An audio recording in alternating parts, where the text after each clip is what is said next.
Jake Morrison walked behind Ambassador Helen Carter through the curved corridors of Galactic Trade Station Nexus 7, carrying a heavy briefcase filled with Earth's trade proposals and diplomatic documents. The station stretched for miles in every direction, its walls made of some alien metal that shifted colors as they passed. Strange beings moved through the hallways, some floating, others walking on multiple legs, and a few that seemed to phase in and out of visibility. Remember, Jake, this is humanity's first official contact with the Galactic Commerce Alliance, Helen said, without turning around. Everything we do here will determine Earth's future relationship with dozens of alien species. Jake nodded and adjusted his grip on the briefcase. At 28 years old, he looked like any other junior diplomat in his simple black suit and tie. His brown hair was neatly combed, his face clean-shaven, and his blue eyes alert but not particularly remarkable. To anyone watching, he appeared to be exactly what his identification documents claimed. A diplomatic assistant with a basic education in alien languages and customs. They reached the conference room doors, which slid open with a soft hiss. The room beyond took Jake's breath away. It was enormous, with a domed ceiling that showed the stars outside the station. Around a massive circular table sat representatives from 7 different alien species, each more exotic than the last. The Vorthok delegation caught Jake's attention immediately. They stood nearly 8 feet tall, their bodies made of what looked like living crystal that refracted light into rainbow patterns. Their leader, Trade Minister Kethriel, had deep blue crystals forming intricate patterns across his chest that pulsed with inner light. Across from them sat the Zephyrian representatives, insect-like beings with glossy black carapaces and 4 arms each. Their compound eyes reflected the room's lights like jewels, and their mandibles clicked constantly as they spoke in their native tongue.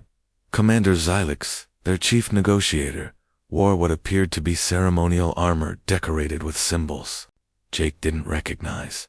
The Hydrones occupied a section of the table, surrounded by a containment field filled with blue-green water. They resembled giant squids, but with more tentacles and bioluminescent patches that flashed in complex patterns. Their translator devices converted their color-based language into words the other species could understand. Jake tried to take in all the details while setting up his recording equipment and arranging Helen's documents.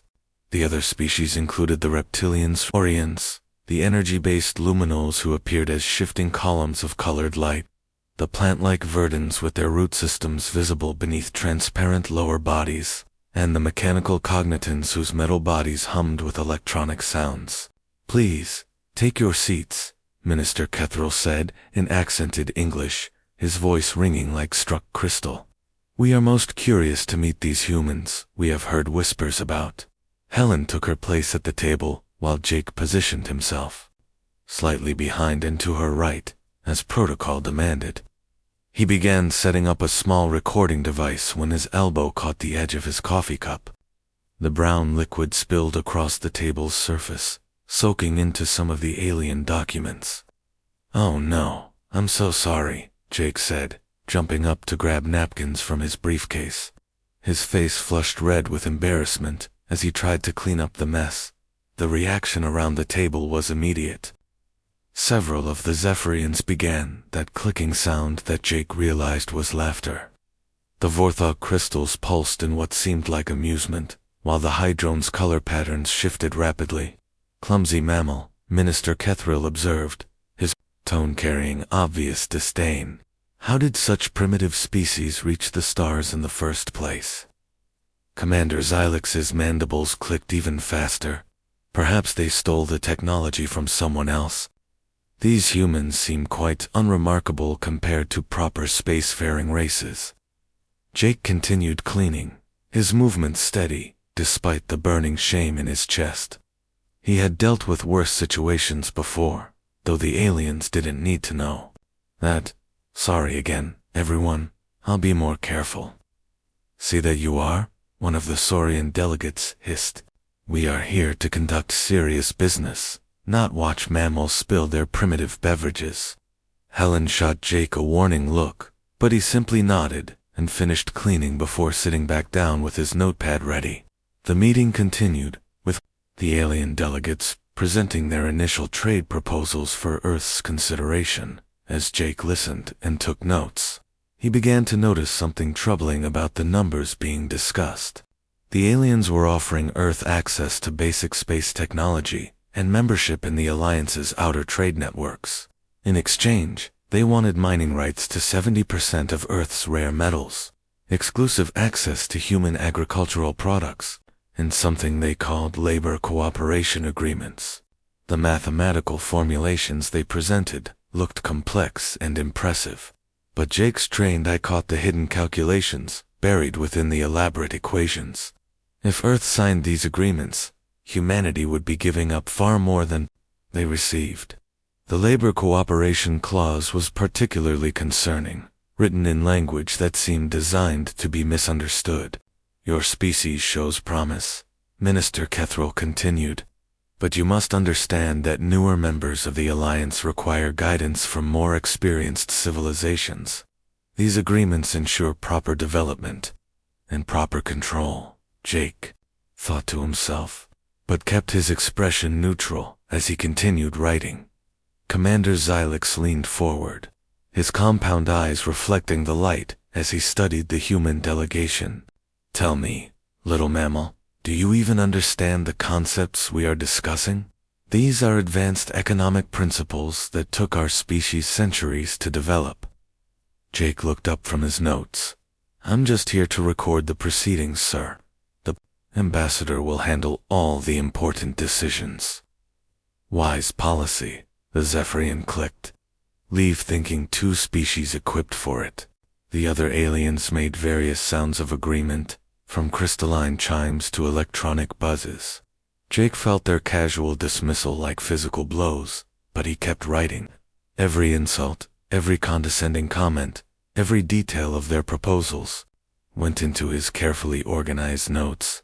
The meeting continued for 3 hours, with the aliens alternating between presenting their terms and making offhand comments about human limitations. They questioned whether humans had the intelligence to understand galactic economics, the physical capability to work in space environments, or the technological sophistication to maintain Alliance equipment. Perhaps we should simplify the language in these contracts, suggested a Verdant delegate, its leaf-like appendages rustling. Use smaller words that human brains can process. More alien laughter filled the room. Jake's pen never stopped moving across his notepad, recording everything with precise accuracy. When the meeting finally ended, the aliens filed out, still chuckling among themselves about the primitive mammals and their adorable attempts at diplomacy. Helen waited until they were alone before turning to Jake. That was humiliating. Did you have to spill coffee in front of the entire Alliance leadership? Sorry, Ambassador. I'll be more careful next time. Jake gathered his notes and equipment, his expression calm despite the afternoon's events. That evening, Jake sat alone in his small quarters aboard the station, spreading his notes across the desk. He cross-referenced the alien proposals with data he had studied during his preparation for this mission, pulling up files on his secure tablet that weren't part of his official diplomatic materials. What he found made his blood run cold. The trade agreements the aliens had presented weren't unique to Earth. He had seen nearly identical documents in historical records from first contact situations with 17 other species over the past 2 centuries. In every case, the newly contacted species had signed similar deals, and in every case, those species had disappeared from galactic records within 50 years. Jake leaned back in his chair, staring at the evidence spread before him. The aliens thought they were dealing with ignorant primitives who would sign away their freedom for a few technological trinkets. They had no idea that humanity had been preparing for this moment for much longer than anyone realized. He opened a secure communication channel and began typing his first intelligence report. The real mission was just beginning. Jake Morrison finished his morning exercises in his quarters. moving through a series of combat forms that would have surprised anyone who thought he was just a diplomatic assistant. His body carried scars that told stories he couldn't share, and his movements held the precision of someone trained for violence. But to any casual observer, he simply looked like a human trying to stay in shape during a long space voyage. 3 days had passed since the disastrous first meeting, and Jake had spent every waking hour exploring Nexus 7 and gathering intelligence. He moved through the station's public areas with the unremarkable efficiency of a minor bureaucrat, but his trained eyes cataloged security measures, communication networks, and alien behavioral patterns. Helen Carter found him in the station's Central Plaza, a massive open area filled with alien shops and restaurants. "Jake, we need to discuss the cultural exchange dinner tonight. These aliens already think we're primitives, so please try not to embarrass us further." Jake nodded respectfully. "Of course, Ambassador. I've been studying their customs to avoid any more incidents." What Helen didn't know was that Jake's studying involved far more than reading cultural guides. He had been conducting reconnaissance using skills learned during his 8 years in Marine Corps intelligence, before volunteering for the diplomatic mission. His real education included degrees in xenobiology and strategic studies from institutions that most people had never heard of. "The Zephyrians are particularly important," Helen continued. "Commander Xylix has significant influence in Alliance military matters. We need to make a good impression." Jake had already identified Commander Xylix as a high-value intelligence target. The Zephyrians' casual mentions of Alliance military doctrine had revealed important details about their fleet compositions and strategic thinking, but Jake simply said, "I'll be on my best behavior." After Helen left, Jake made his way to the station's information center, a vast library where member species could access public databases about Alliance history and regulations. He sat at a terminal designed for human-sized beings and began his research, appearing to anyone watching like a curious diplomat learning about galactic civilization. In reality, Jake was conducting a systematic intelligence analysis. He had found references to something called the Cleansing Protocol in several historical documents, always mentioned in passing as if it were common knowledge. The more he dug, the clearer the pattern became. The Alliance had a long history of contacting primitive species, offering them membership and beneficial trade agreements, then systematically exploiting them until their civilizations collapsed. The lucky ones simply became slave labor. The unlucky ones disappeared entirely. Their planets strip-mined and left barren. Jake downloaded everything he could access, storing the files on a secure device hidden in his diplomatic bag. His fingers moved across the alien interface with practiced efficiency, following digital trails and cross-referencing data points like the intelligence analyst he truly was.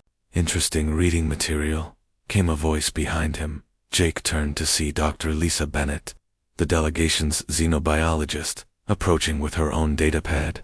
She was a sharp woman in her 40s, with prematurely gray hair and eyes that missed nothing. Jake had been hoping to make contact with her, "just trying to understand our new neighbors," Jake replied carefully.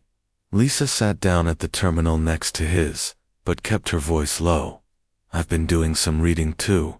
The biological surveys in these databases are fascinating. Did you know that 17 species have gone extinct in Alliance space over the past 2 centuries? All of them were recently contacted primitive civilizations." Jake's pulse quickened. Lisa had been conducting her own investigation. That does seem like an unusual coincidence, especially when you consider that natural extinction rates for spacefaring species should be much lower, Lisa continued. "I'm starting to think these extinctions weren't natural at all." Jake made a decision. "Dr. Bennett, would you like to grab coffee and discuss this further? I have some information you might find interesting." They met an hour later in Jake's quarters, along with Captain Roy Stevens, the delegation's security chief. Roy was a former Navy SEAL who had volunteered for the diplomatic mission when standard security personnel proved inadequate for potential alien threats. Like Jake, his real qualifications were far more extensive than his official file indicated. "Gentlemen," Dr. Jake began, once they were secure from surveillance, "I think we need to discuss what we're really dealing with here." He spread his collected evidence across the table: historical records, trade agreements, biological surveys, and population data. The pattern was unmistakable once you knew how to look for it. "The Alliance isn't interested in fair trade with Earth," Jake explained. "They're running a long-term extermination protocol. They contact primitive species, exploit them economically, then eliminate them when they're no longer useful." Lisa examined the biological data with growing alarm. "These population decline patterns are consistent with systematic genocide. Look at this data from the Kepler system, a 97% population drop over 30 years, followed by complete extinction." Roy studied the military reports with professional interest. "Their security protocols are designed for suppressing uprising, not defending against external threats.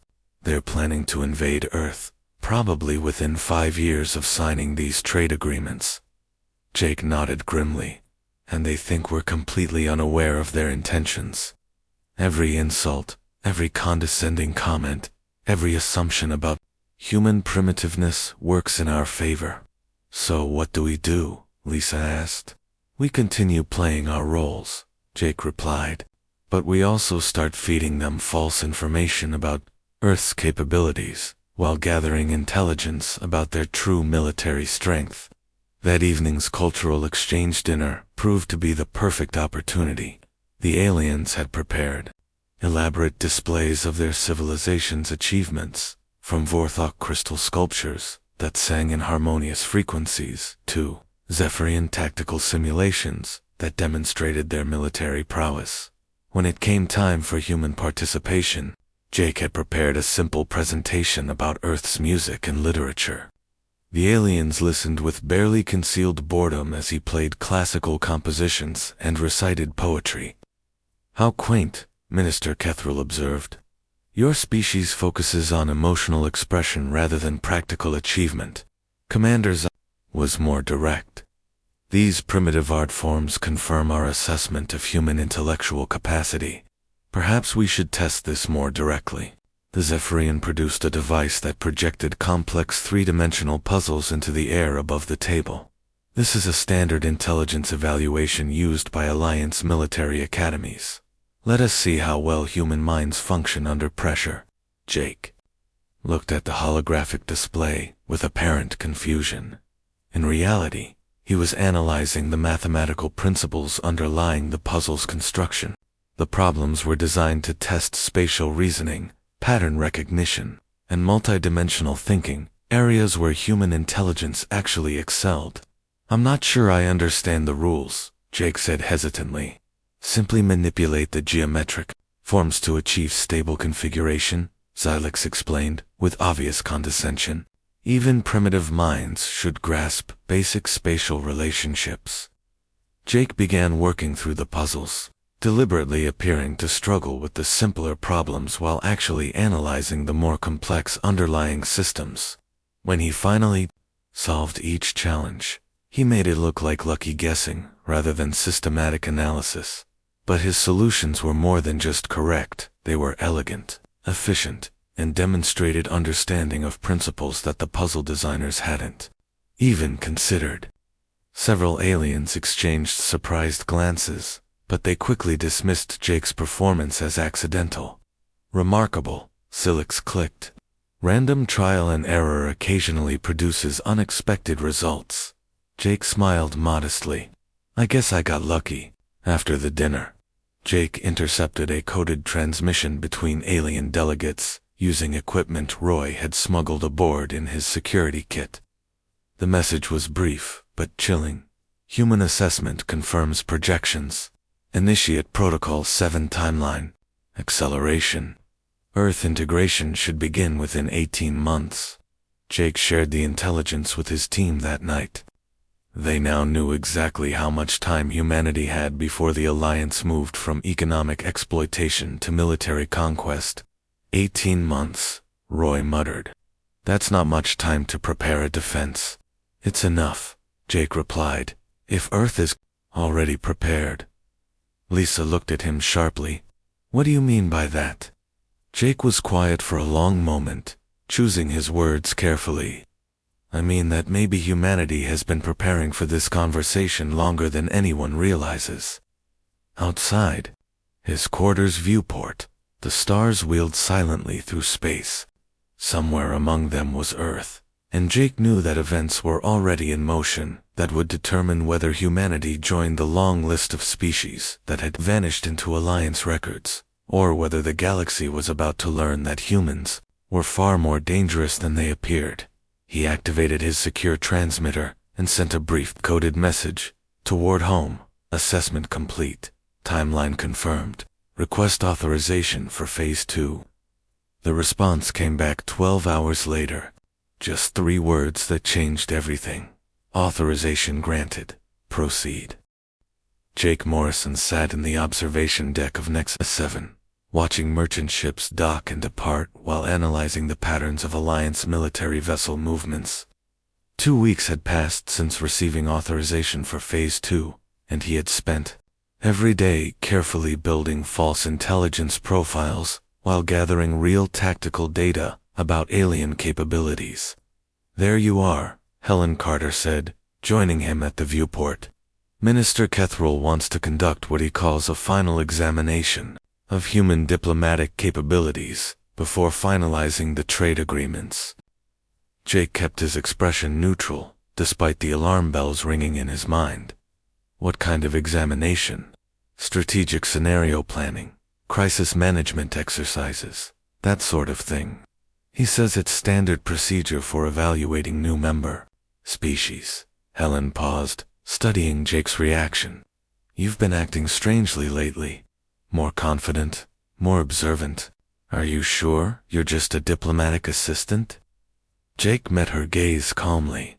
I'm whatever Earth needs me to be, Ambassador.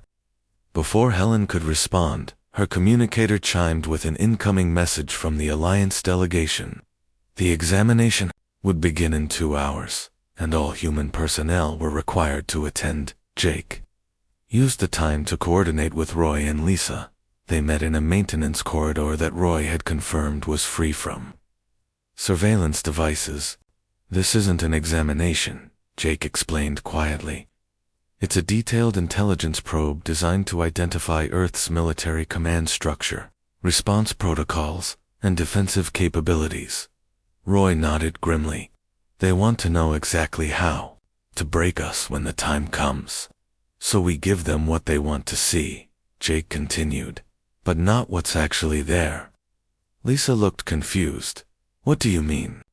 We show them a primitive, predictable military structure that follows patterns they understand. Hide our real advantages while making them think they have complete intelligence about Earth's defenses. The examination took place in the station's main conference center, a vast space filled with holographic displays and strategic simulation equipment. Representatives from all 7 Alliance species were present, along with several military advisors Jake hadn't seen before. Minister Kethrel addressed the human delegation with barely concealed smugness. This exercise will test your species' ability to respond to various crisis scenarios. Consider it a practical evaluation of human strategic thinking. Commander Xylex activated the holographic displays, which showed a detailed star map of Earth's solar system. We will present you with several hypothetical situations. Your responses will help us understand how humanity approaches complex problems. The first scenario appeared in the air before them.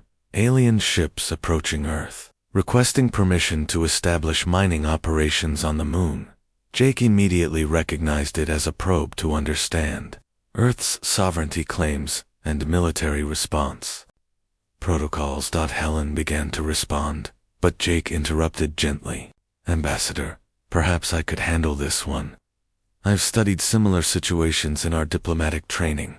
Jake approached the holographic display and began outlining what appeared to be a standard, bureaucratic response. Committees would be formed, environmental impact studies conducted, and negotiations would proceed through proper channels. He made Earth's government sound slow, predictable, and paralyzed by bureaucracy. But embedded within his seemingly naive response were subtle indications that Earth maintained extensive deep space monitoring networks and had response protocols that suggested capabilities the Alliance hadn't anticipated. He presented these as routine administrative procedures, making the aliens dismiss them as primitive inefficiency. The second scenario was more aggressive, a trade dispute escalating into military confrontation. This time, Jake portrayed Earth's military as organized around conventional tactics and obsolete strategic doctrines. He mentioned nuclear deterrence and orbital defense platforms as if they represented humanity's most advanced capabilities. What he didn't mention were the technological developments that had emerged from decades of preparation for exactly this situation. The aliens saw what they expected to see. A species with dangerous but primitive weapons and predictable strategic thinking. Fascinating, observed a Saurian military advisor. Human strategic doctrine appears to rely heavily on defensive positioning and overwhelming firepower. Very crude, but potentially effective against other primitive species. Jake nodded enthusiastically. We learned from studying Earth's historical conflicts. Most of our military thinking comes from ancient wars and theoretical exercises. Commander Zilix clicked in amusement. Ancient wars? How charmingly primitive. No wonder your tactics seem so predictable. The final scenario was the most revealing. A full-scale invasion of Earth by hostile aliens with superior technology. Jake's response was masterful in its apparent incompetence. He outlined evacuation procedures that would leave critical infrastructure vulnerable, defense strategies that concentrated forces in predictable locations, and command protocols that centralized decision-making in ways that would make decapitation strikes devastatingly effective.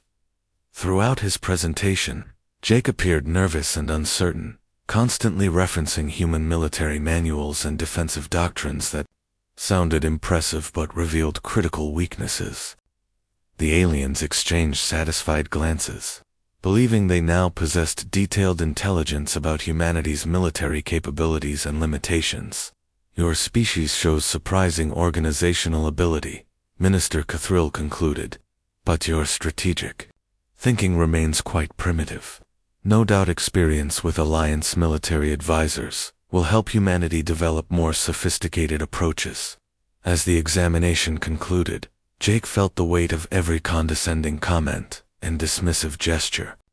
The aliens had spent hours cataloging what they believed were humanity's weaknesses, never realizing they were being fed carefully crafted disinformation. That evening, Jake walked through the station's commercial district, apparently browsing alien technology displays but actually conducting final reconnaissance on Alliance communication systems. He had identified the primary transmission array and mapped the station's defensive systems, information that would prove crucial in the days ahead. His secure communicator vibrated with an incoming message on a frequency that shouldn't have existed. Jake found a private alcove and activated the device. Assessment complete. The message read, "Authorization granted. Stand by for contact." Jake deleted the message and continued his walk, his heart rate slightly elevated, but his expression calm. After 3 weeks of enduring alien mockery and building false intelligence profiles, everything was about to change. He returned to his quarters and began a careful review of all the intelligence he had gathered: Alliance military capabilities, command structures, communication protocols, and strategic doctrines. But more importantly, he had compiled a detailed psychological profile of their leadership's arrogance and assumptions about human primitivness. Commander Zilix had been particularly revealing, constantly referencing Alliance superiority and dismissing human capabilities. Minister Kethriel's condescension had provided insights into Vorthok's strategic thinking, while the other species had revealed their own biases and blind spots. Jake opened his personal files and began composing what appeared to be a routine diplomatic report, but embedded within the standard language were coded references that would tell Earth's military leadership everything they needed to know about Alliance intentions and capabilities. As he worked, Jake reflected on the irony of his situation. The aliens thought they had been examining humanity's strategic capabilities, never realizing they were being examined in return by someone with training and experience they couldn't imagine.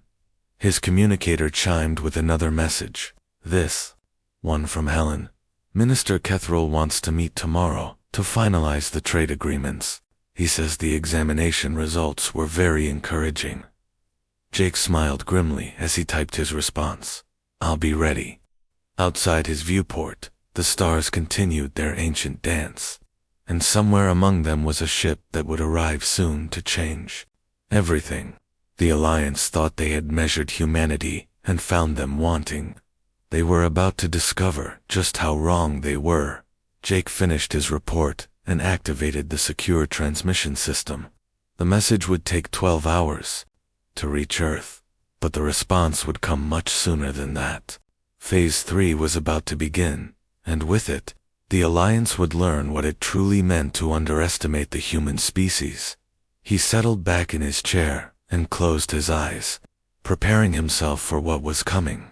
After weeks of playing the role of a primitive, bumbling assistant, it would be a relief to finally show these aliens what a human could really do. Jake Morrison was reviewing the final trade agreements in his quarters when the station's proximity alarms began sounding throughout Nexus 7. He moved to his viewport and saw what had triggered the alerts. A massive ship was dropping out of hyperspace near the station, its design unlike anything in the Alliance databases. The vessel was sleek and angular, with hull plating that seemed to absorb light rather than reflect it. Strange energy signatures danced along its surface, and even from a distance, Jake could tell it was significantly larger than any Alliance capital ship. Most importantly, his trained eye recognized design elements that shouldn't have existed. Yet Helen Carter burst into his quarters without knocking. Jake, what is that thing? The aliens are going crazy. Their sensors can't get proper readings on it. Before Jake could respond, the station's communication system crackled to life with an incoming transmission from the mysterious vessel. Next. Control, this is TDF Retribution, requesting immediate docking clearance for diplomatic priority vessel. We carry General Carlos Martinez for urgent consultation with the human delegation. The Alliance control officer's voice was strained when he responded, Unknown vessel. We have no record of any human military ranked as general in our databases. Please clarify your authorization. Authorization is classified under Terran Colonial Defense Force protocols. Prepare Docking Bay 7 for immediate arrival. Jake felt his pulse quicken as Helen stared at him in confusion. TDF, Terran Colonial Defense Force.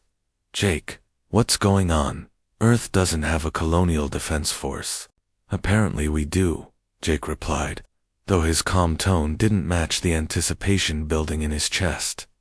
Throughout the station, alien delegates were gathering in emergency session to discuss this unprecedented development. Jake could hear fragments of panicked conversations through the walls as species that had dismissed humanity as primitive suddenly faced evidence of military capabilities they hadn't suspected. Minister Kethriel's crystalline voice rang through the corridors as he addressed other Alliance leaders. This is impossible. Our intelligence indicates that human space travel technology is barely adequate for their own solar system. They cannot possibly have developed faster-than-light communication or advanced military vessels. Commander Xylix's response was sharp, with concern. Our sensors cannot penetrate that ship's hull composition. The energy readings are unlike anything in our databases. If humans possess such technology, why didn't they reveal it during negotiations? Jake almost smiled at the question.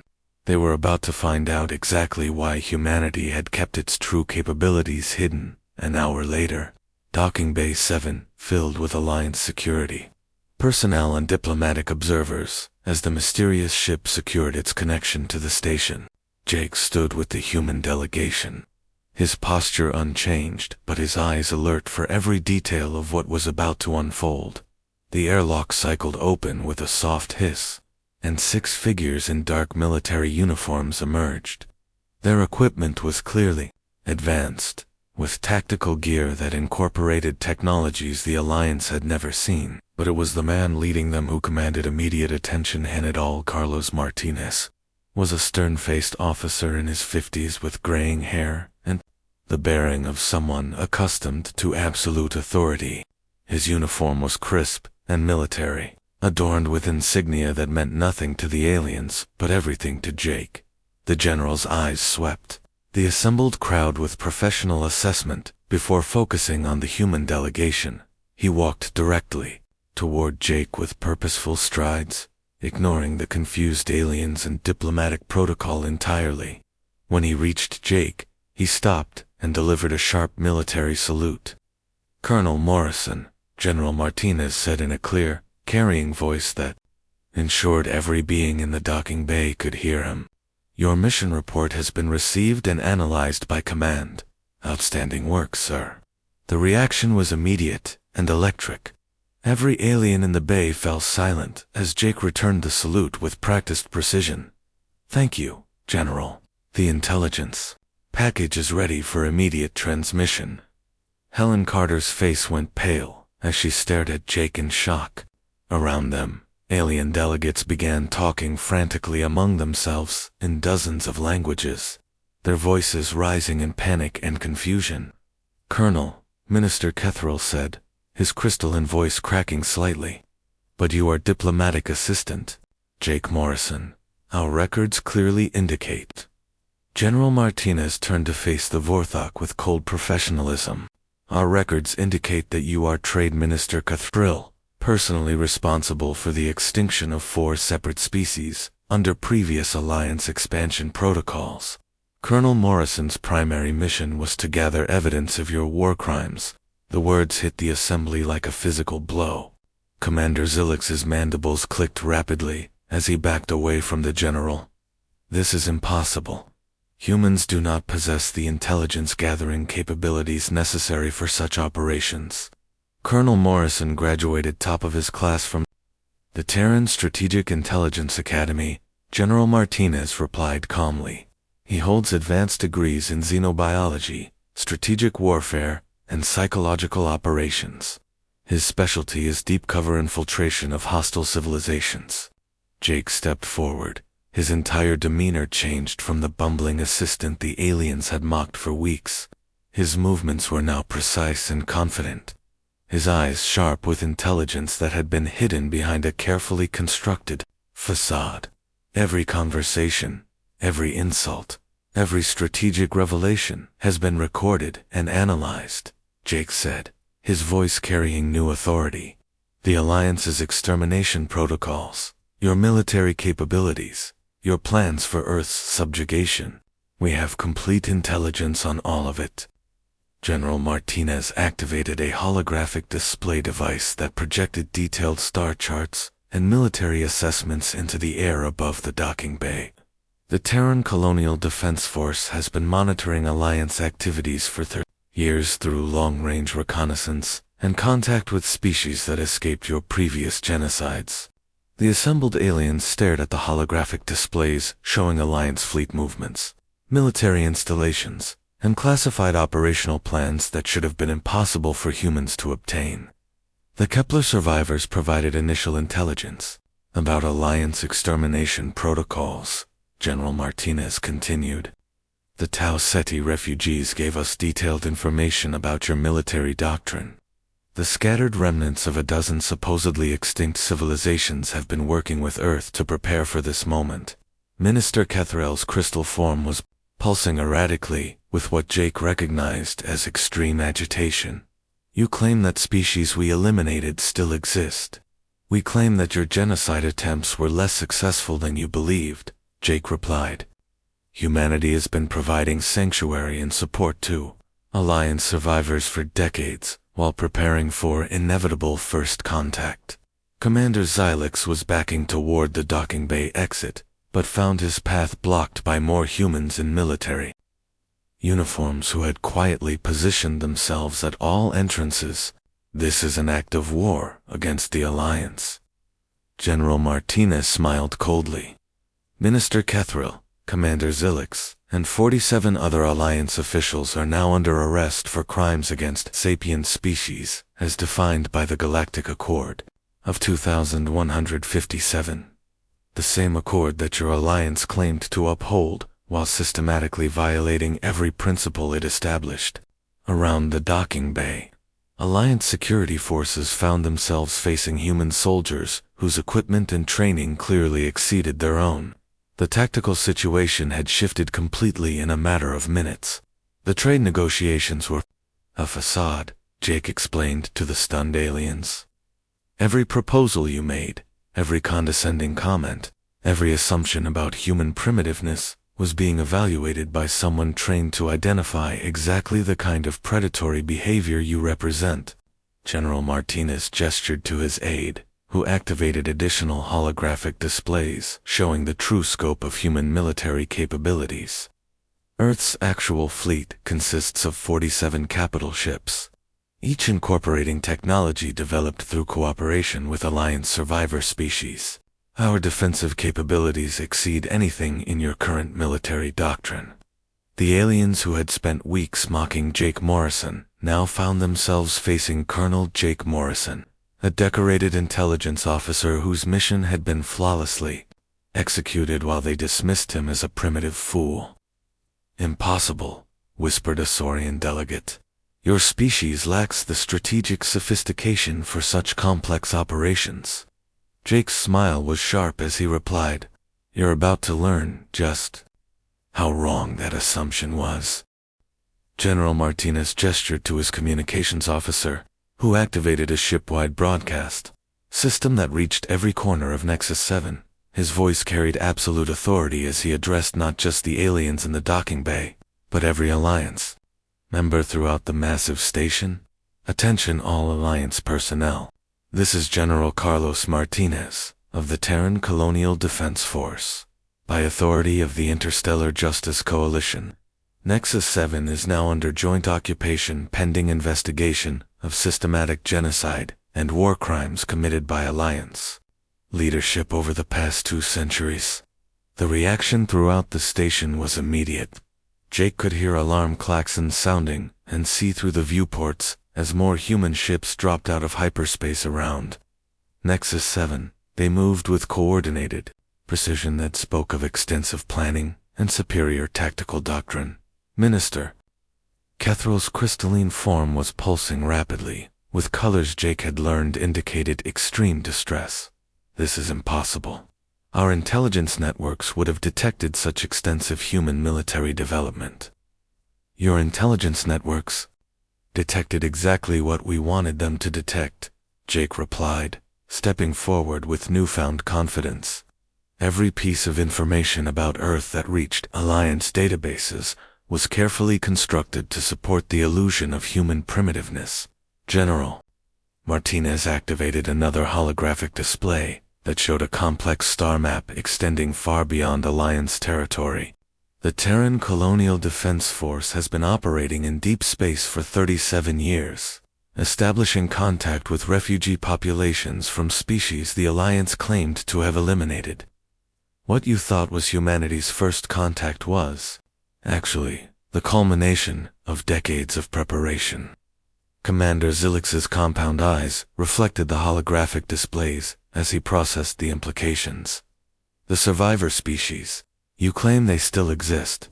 The Kepler refugees established their first colony in the Vega system in 2156, Jake explained, consulting his tactical display. The Tau Ceti survivors rebuilt their civilization in the Centauri cluster. 18 other supposedly extinct species have been thriving under Earth's protection while we documented Alliance war crimes. Dr. Lisa Bennett stepped forward, her scientific equipment now clearly revealed as advanced sensor arrays rather than simple research tools. Every biological survey, every population study, every genetic analysis the Alliance conducted was monitored and recorded by human intelligence assets. We have complete documentation of systematic genocide spanning 2 centuries. The aliens in the docking bay were backing away from the human delegation, finally understanding the scope of their miscalculation. Jake watched their retreat with satisfaction, remembering every insult and condescending comment they had made over the past weeks. The trade agreements you offered Earth were identical to those presented to 43 other species. General Martinez continued. Species that trusted Alliance promises of mutual benefit and galactic citizenship. Species that were systematically exploited and then eliminated when they became inconvenient.